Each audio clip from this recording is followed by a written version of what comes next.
The laundry basket felt heavier than usual as Captain Lydia, Nighthawk, Voss carried it across the hangar floor, her boots echoing against concrete that had seen decades of pilots come and go.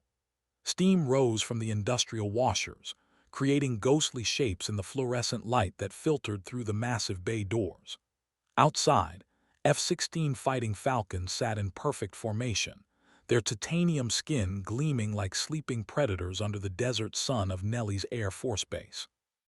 She had touched those controls once, felt the stick respond to her hands like a living thing, but that was before the incident over the Hindu Kush, before the review board, before they decided her wings belonged in a laundry room instead of painted against the sky. The other pilots called it temporary reassignment, their voices careful and measured whenever they passed her folding station. But Lydia knew the truth that hung in the silence between their words.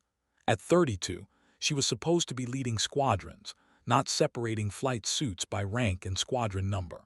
Her call sign had once struck fear into enemy radar operators across 3 theaters of operation.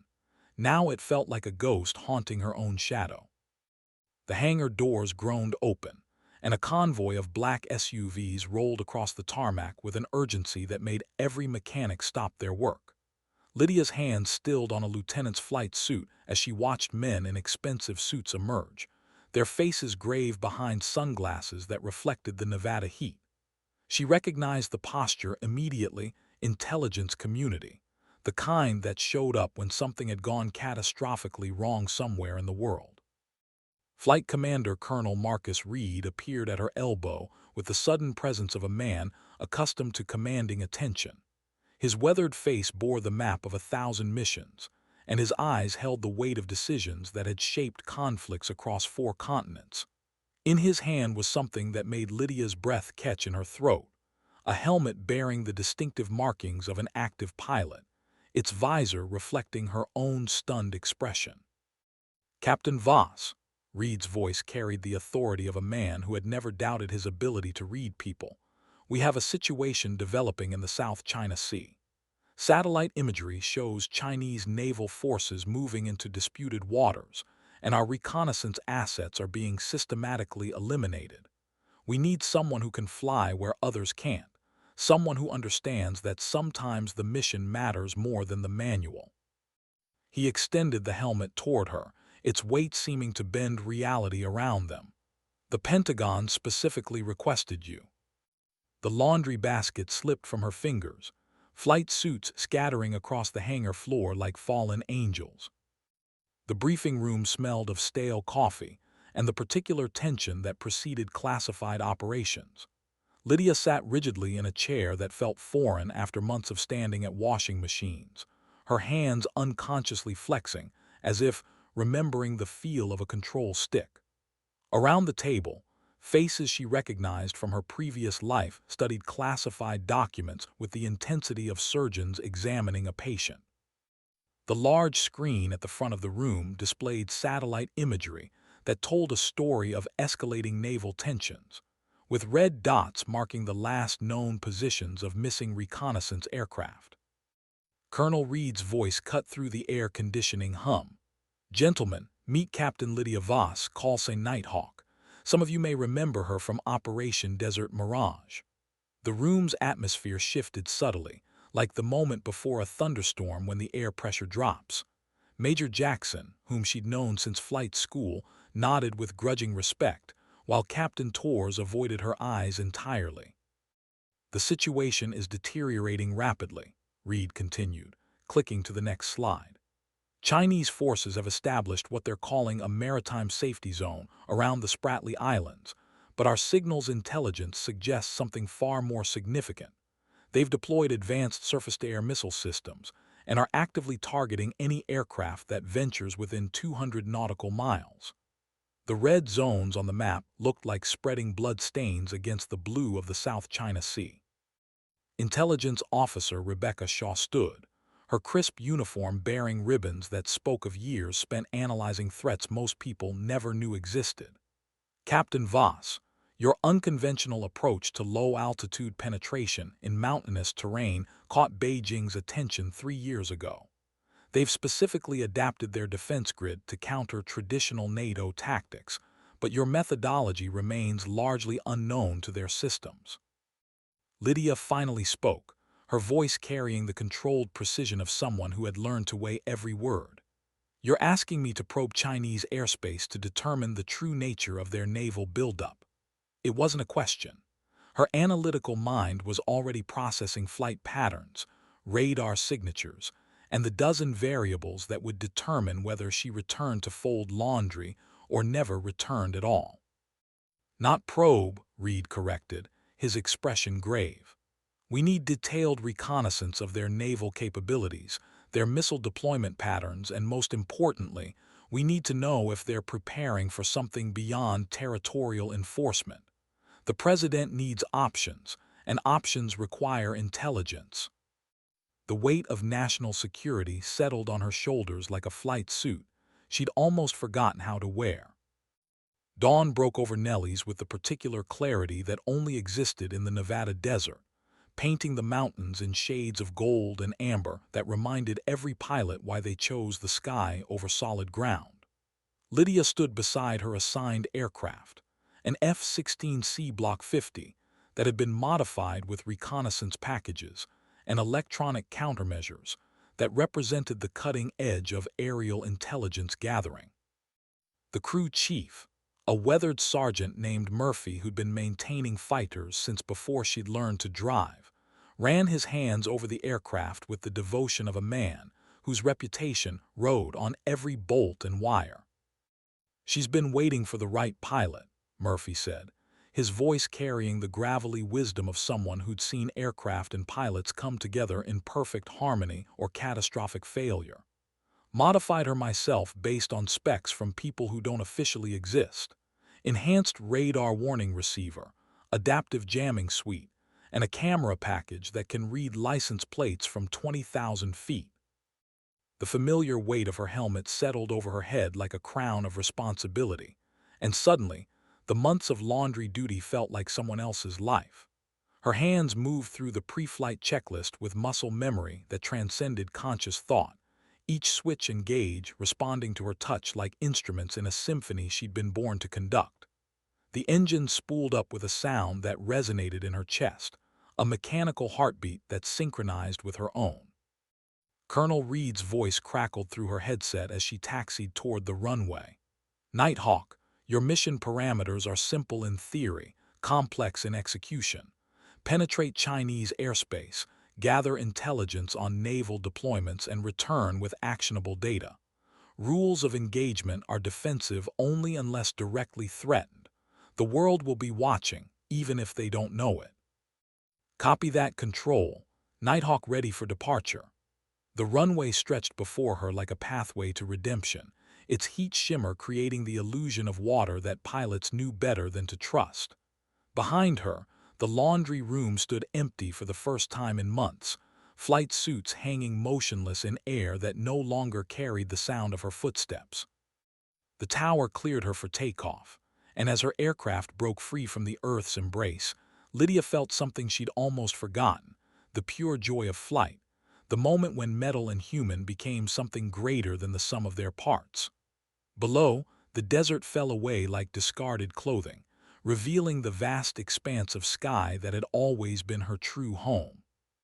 The Pacific Ocean stretched beneath her like a blue-gray carpet woven from storms and secrets, its surface deceptively calm despite the political tensions that churned beneath diplomatic waves.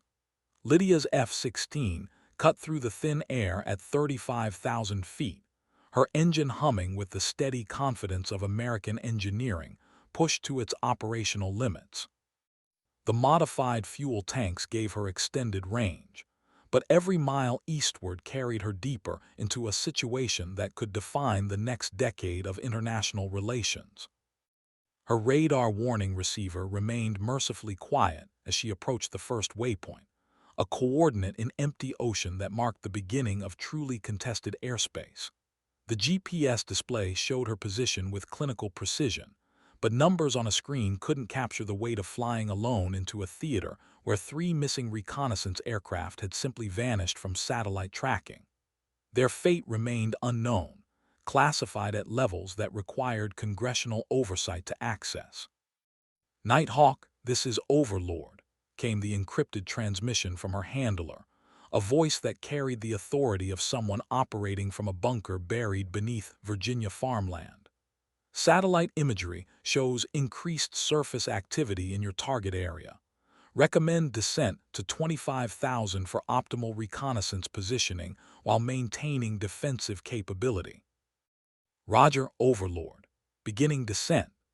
The stick responded to her input with the precision she remembered from her glory days, the aircraft settling into a gentle dive that brought her closer to the layer of atmosphere, where surface-to-air missiles became lethal concerns rather than distant possibilities. Her modified camera systems began their automated sweep, recording electromagnetic signatures and vessel movements that would be analyzed by experts whose names appeared on no organizational charts. The first visual contact appeared as a gray smudge on the horizon, growing larger as her superior optics resolved it into the unmistakable silhouette of a Chinese Type 52D destroyer. Its distinctive phased array radar rotated with mechanical precision, sweeping the sky for exactly the kind of intrusion she represented. Behind it, larger shapes suggested the presence of amphibious assault vessels, their decks crowded with equipment that could transform disputed islands into forward military bases. Her hands tightened on the controls as more contacts appeared on her display. This wasn't the routine naval patrol that intelligence had suggested. This was a fleet assembled for projection of power, positioned to control shipping lanes that carried 40% of global maritime trade. The implications struck her with the force of a revelation that would reshape strategic planning in every Western capital. The radio crackled with encrypted Chinese military communications, their tone urgent and coordinated in ways that suggested preparation for imminent action rather than defensive positioning. The missile launch alarm screamed through her headset like the voice of mechanical panic, its piercing tone triggering reflexes that had been honed through countless hours of combat training and refined by the brutal education of actual warfare.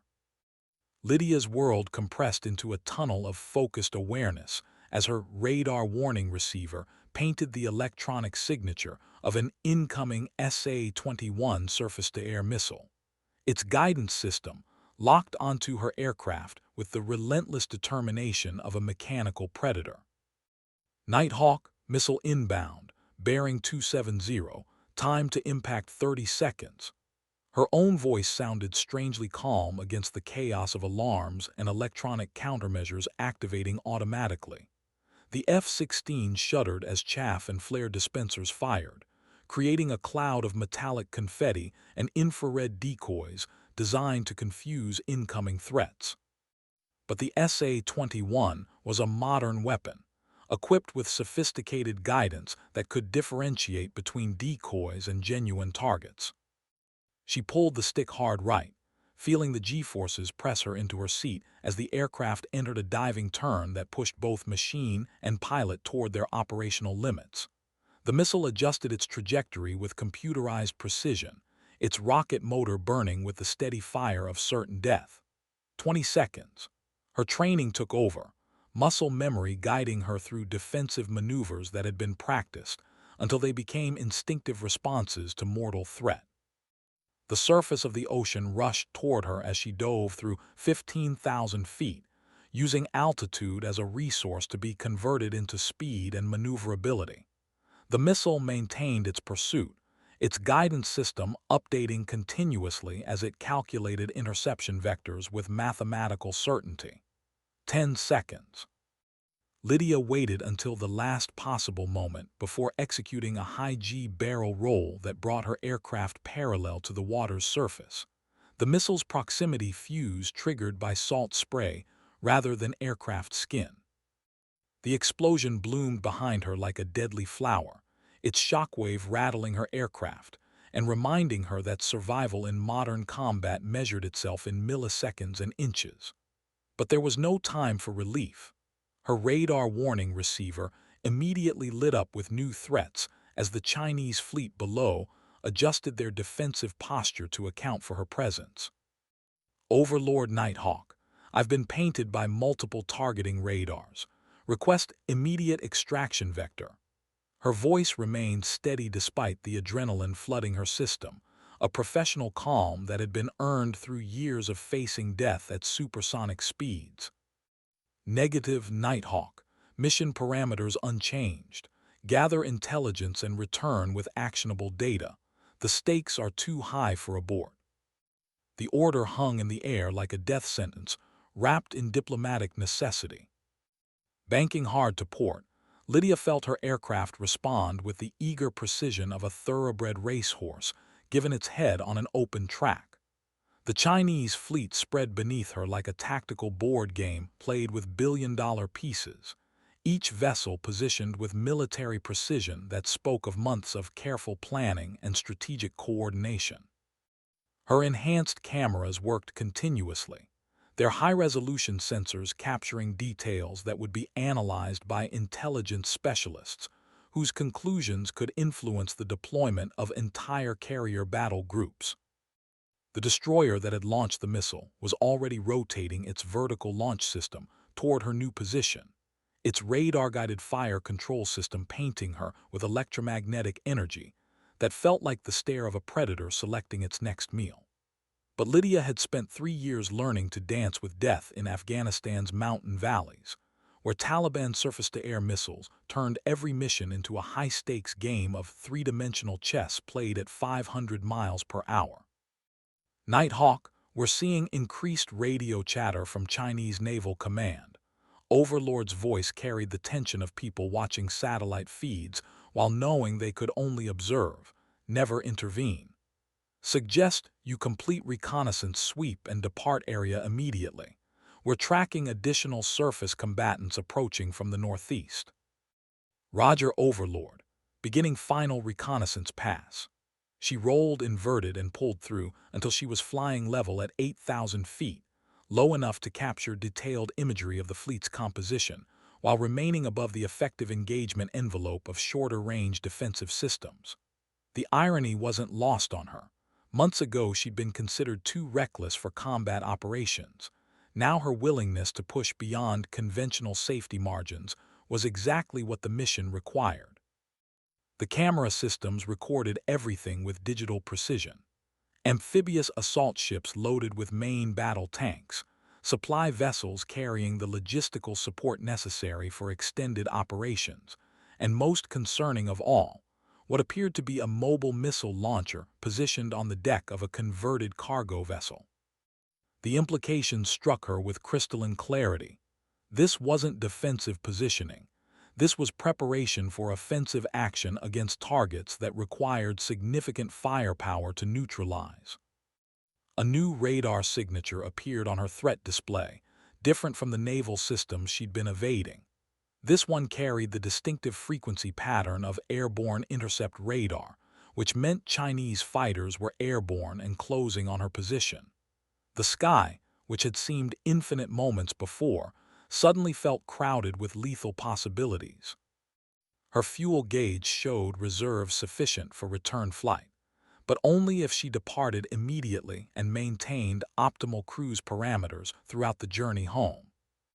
The distinctive twin-engine signature on her radar warning receiver identified the approaching aircraft as J-11 fighters, Chinese-built variants of the Russian Su-27 that possessed both the speed and armament necessary to turn her reconnaissance mission into a very short combat engagement. Lydia pushed her throttle forward, feeling the familiar surge of power as her F-16's engine responded with the eager thrust of American engineering, designed for exactly these circumstances. But speed alone wouldn't be enough. She was outnumbered, operating in hostile airspace, and carrying reconnaissance equipment that added weight and drag to her aircraft's performance envelope. Overlord Nighthawk, I have multiple fast movers inbound from the northeast, estimated time to intercept 4 minutes. Recommend I egress immediately before this becomes an international incident. Her hands moved across the cockpit controls with practiced efficiency, configuring her aircraft for maximum performance while ensuring her intelligence-gathering systems continued recording until the last possible moment. Negative, Nighthawk. Continue mission. Rules of engagement remain defensive only unless directly fired upon. The voice from Virginia carried the weight of decisions being made in rooms where maps covered entire walls, and every choice rippled through diplomatic channels that connected Washington to Beijing through networks of mutual assured economic destruction. The first J-11 appeared as a gray speck against the blue-white haze of the horizon, growing larger, with the inexorable mathematics of closing velocities that would bring them into weapons range within minutes. Lydia could feel her heart rate increasing despite years of training, designed to maintain physiological control under extreme stress. This wasn't a simulation or training exercise. This was the moment when political tensions transformed into kinetic reality, where mistakes were measured in destroyed aircraft and international crises. She banked hard left, using the F-16's superior maneuverability to position herself for a potential escape vector, while keeping the Chinese fighters in visual contact. The lead J-11 was now close enough for her to see its ordnance load, air-to-air missiles, that represented the latest generation of beyond visual range engagement capability. Her own aircraft carried defensive systems and electronic countermeasures, but no offensive armament beyond the internal cannon that would be useless in a modern air-to-air engagement. Chinese fighters. This is United States Air Force aircraft on peaceful reconnaissance mission in international airspace. Request you maintain safe separation in accordance with international aviation protocols. Her transmission went out on the emergency frequency, a formal diplomatic gesture that acknowledged the delicate balance between military necessity and the need to avoid escalating tensions into open warfare. The response came in heavily accented English that carried undertones of barely controlled aggression. American aircraft, you are in violation of Chinese territorial waters. Depart immediately or face consequences. The voice belonged to someone young enough to believe that wars were won through superior firepower rather than superior judgment, someone whose finger rested on weapon systems that could transform political disagreement into smoking wreckage scattered across international waters. Lydia recognized the tone because she'd once possessed it herself, before experience taught her that survival often depended more on knowing when not to shoot than on accuracy under pressure. Her radar warning receiver painted the electronic signature of targeting radars as the J-11's achieved weapons lock, their fire control systems computing intercept solutions with the mechanical precision of systems designed to eliminate threats rather than evaluate their political implications. The sound filled her cockpit like the electronic voice of impending death, a synthesized warning that represented the culmination of decades of technological development focused on turning pilots into statistics. Overlord Nighthawk, I am being actively targeted by Chinese fighters. Request immediate clarification of rules of engagement. Her voice remained steady despite the knowledge that she was seconds away from becoming either a diplomatic incident or a casualty report, depending on decisions being made by people who would never know the sound of incoming missiles or the weight of a stick in their hands. Nighthawk, maintain current heading. Do not repeat, do not engage unless fired upon. This situation is being monitored at the highest levels. The response carried undertones of conversations happening in secured rooms where the president's advisors weighed American strategic interests against the risk of military confrontation with a nuclear power whose economy was intertwined with their own through supply chains that supported everything from consumer electronics to military components. The first missile launch warning screamed through her headset just as her cameras captured the final images needed to complete the reconnaissance mission. The Chinese had made their choice, and now, She had approximately 20 seconds to demonstrate whether months of folding laundry had diminished the reflexes that had once made her call sign legendary among pilots who understood that reputation in combat aviation was written in the narrow margin between life and death. Time dilated into the crystalline clarity that combat pilots knew as the moment when training, instinct, and mechanical precision fused into something approaching perfection. The incoming missile appeared on her threat display as a red chevron closing at Mach 3, its guidance system locked onto her aircraft with the relentless determination of mathematics made lethal. Lydia's hands moved without conscious thought, her muscle memory executing a defensive maneuver that combined a sharp climbing turn with the deployment of countermeasures designed to overwhelm incoming sensor systems. The F-16 responded like a living creature given permission to fight for its life, pulling G-forces that pressed her deep into her ejection seat, while her vision grayed at the edges from the blood being forced away from her brain. But she maintained consciousness through breathing techniques learned from instructors who had survived air-to-air combat in skis over Vietnam, where primitive missiles had killed pilots who forgot that modern warfare was still decided by the oldest military virtue, the ability to think clearly while death approached at supersonic speeds. Fox 3, Fox 3. The Chinese pilot's voice crackled over the radio frequency, using NATO terminology to announce his missile launch in the international language of aerial combat. A second launch warning joined the cacophony in her cockpit as the wingman added his own weapon to the engagement, transforming her survival from a mathematical problem into something approaching impossibility. She rolled inverted and pulled through into a diving turn that brought her dangerously close to the ocean's surface, using the Earth's curvature to break the missile's line of sight, while her electronic warfare systems worked to jam their guidance frequencies. The first missile, confused by her chaff and unable to distinguish her heat signature from the flares burning in her wake, detonated harmlessly 200 meters behind her aircraft. The second proved more persistent, its guidance system sophisticated enough to ignore her countermeasures and maintain pursuit through her evasive maneuvers. Nighthawk, you are cleared to defend yourself. Repeat, weapons free for defensive engagement. Overlord's transmission carried the authority of command decisions made in real time as satellite imagery and signals intelligence painted a picture of rapidly escalating aerial combat above politically sensitive waters.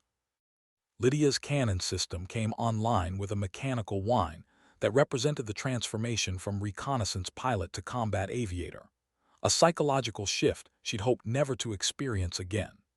The targeting system painted the pursuing J-11 with a green diamond that indicated weapon solution, but engaging would transform this incident from military reconnaissance into active combat between nuclear powers whose economic relationship underpinned global financial stability.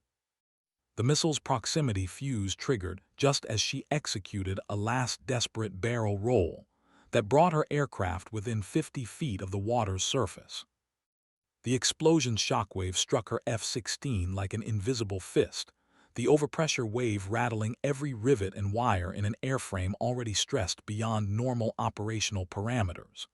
Lydia felt the aircraft yaw violently to the right as shrapnel from the missile's warhead peppered her port wing, shredding control surfaces and severing hydraulic lines that bled precious fluid into the slipstream. Her hands fought the controls as aerodynamic forces tried to tear the aircraft apart, each input requiring physical strength that tested the limits of her conditioning. Warning lights painted her cockpit in shades of amber and red that told a story of cascading system failures threatening to transform her F-16 from a precision flying machine into an uncontrolled missile aimed at the Pacific Ocean. The flight control computer, designed to maintain stability even with significant battle damage, worked frantically to compensate for missing control surfaces and compromised hydraulic authority. But there were limits to what software could accomplish when physics demanded responses that damaged hardware could no longer provide. Mayday, mayday, mayday. Nighthawk declaring emergency. Aircraft severely damaged, multiple system failures, attempting to maintain controlled flight. Her voice carried the controlled tension of someone who understood that the next few minutes would determine whether she returned home to analyze the intelligence she'd gathered or became another name on the memorial wall at Maxwell Air Force Base. The lead J-11 had closed to visual range, its pilot near enough for her to see his helmet through the canopy as he matched her course and speed. The universal gesture he made with his hand, pointing toward the Chinese-controlled airstrip on one of the disputed islands, carried diplomatic implications that transcended their immediate tactical situation. He was offering her the chance to surrender rather than attempt a potentially fatal flight home in a damaged aircraft. Negative, she transmitted on the emergency frequency, her response carrying the weight of decisions that defined the difference between military personnel and civilians who had never faced the choice between probable death and certain capture. American aircraft continuing to friendly territory. Her fuel flow indicators showed consumption rates elevated far beyond normal parameters as her damaged engine worked to maintain power output through compromised air intakes and torn exhaust systems. The mathematics were unforgiving. She had perhaps 40 minutes of flight time remaining, while her home base lay 90 minutes away under optimal conditions that no longer applied to her situation. The Chinese pilot shadowed her westward progress, maintaining position just outside weapons range, while presumably reporting her status to superiors, who would evaluate the intelligence value of her mission against the diplomatic cost of allowing her escape. Her damaged aircraft flew like a wounded bird, fighting to stay airborne through determination that transcended mechanical limitations. 20 minutes into her desperate flight home, Lydia's fuel quantity indicators painted a picture that made survival increasingly dependent on variables beyond her control: wind patterns, optimal engine management, and the structural integrity of an airframe that shuddered with each atmospheric turbulence encounter. The Chinese fighter had disappeared from her rear-quarter scan, presumably recalled to avoid the appearance of pursuing a clearly disabled aircraft into international waters, where other American assets might be positioned to respond. Her radio crackled with transmissions from Overlord, voices layered with the controlled urgency of people monitoring a situation that carried implications far beyond the immediate tactical problem of getting one damaged aircraft back to friendly territory. Nighthawk, we're vectoring tanker support to your approximate position. Maintain current heading and altitude if possible. Roger, Overlord. Aircraft controllable but fuel critical. Estimate 30 minutes remaining at current consumption rate.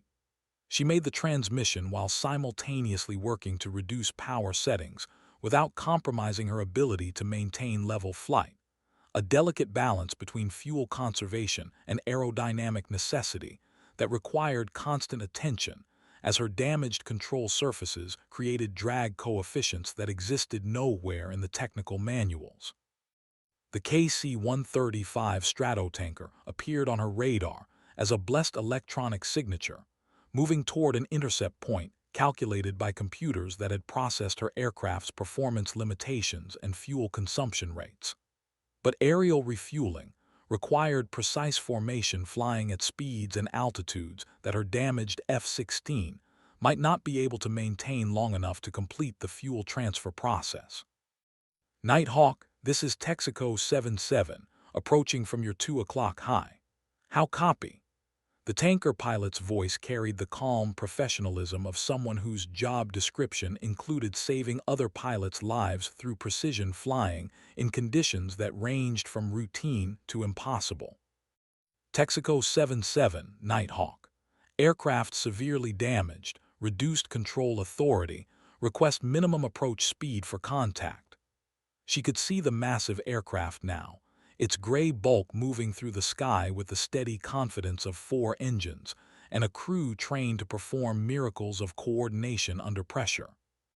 The refueling boom extended toward her like a mechanical lifeline, its operator guiding the connection through subtle adjustments that compensated for her aircraft's tendency to yaw unpredictably as damaged control surfaces fought against aerodynamic forces. Contact was achieved with a solid thunk that reverberated through her airframe, followed by the sweet sound of fuel flowing into tanks that had been reading dangerously low. But the intelligence she carried remained locked in her aircraft's systems, waiting to be downloaded and analyzed by experts who would determine whether her mission had justified the diplomatic crisis now developing in conference rooms across 2 continents. The final approach to Nellie's Air Force Base unfolded with the surreal quality of a dream sequence. Her damaged F-16 responding to control inputs with the unpredictable enthusiasm of a spirited horse that had been worked too hard and wanted nothing more than to return to familiar surroundings.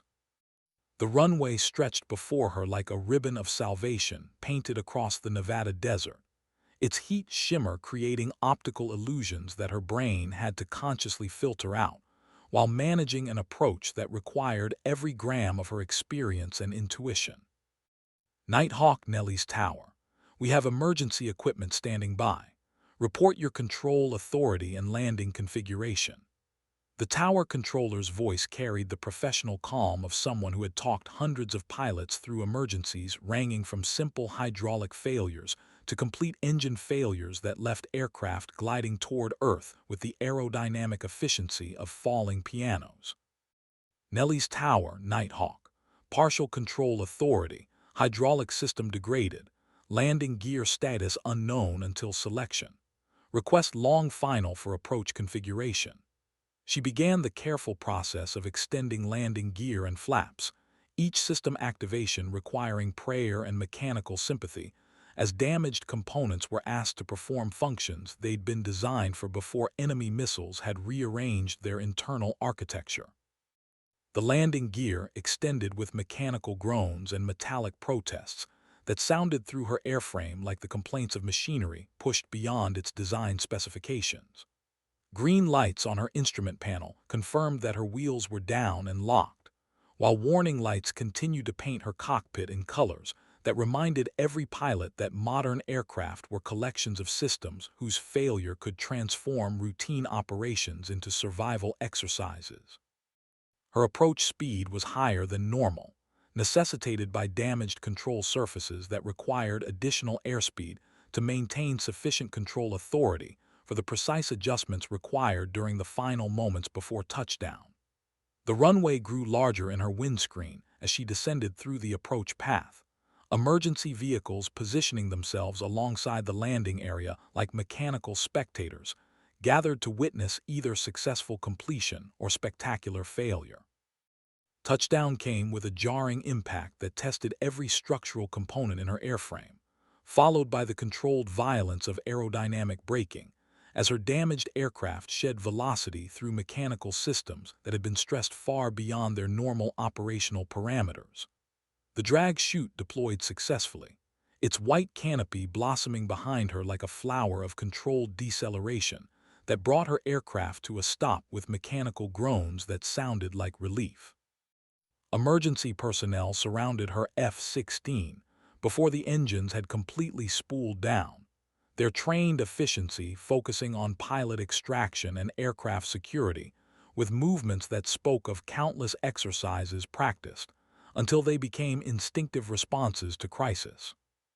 The intelligence she had gathered would reshape strategic planning in every Western capital within hours.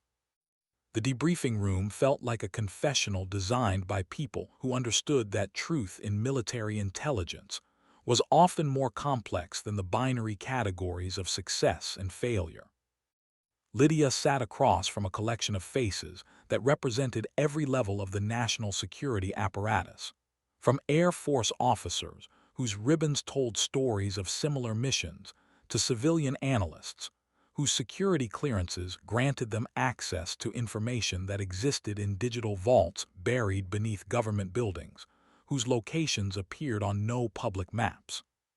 Colonel Reed placed a classified folder on the table between them, its red cover bearing classification markings that indicated distribution, limited to individuals whose need to know had been evaluated at levels requiring presidential authorization. Captain Voss, your reconnaissance mission has provided intelligence that fundamentally alters our understanding of Chinese military capabilities and intentions in the South China Sea. The images and electronic intelligence you gathered indicate preparation for military action on a scale that threatens the stability of the entire Pacific region.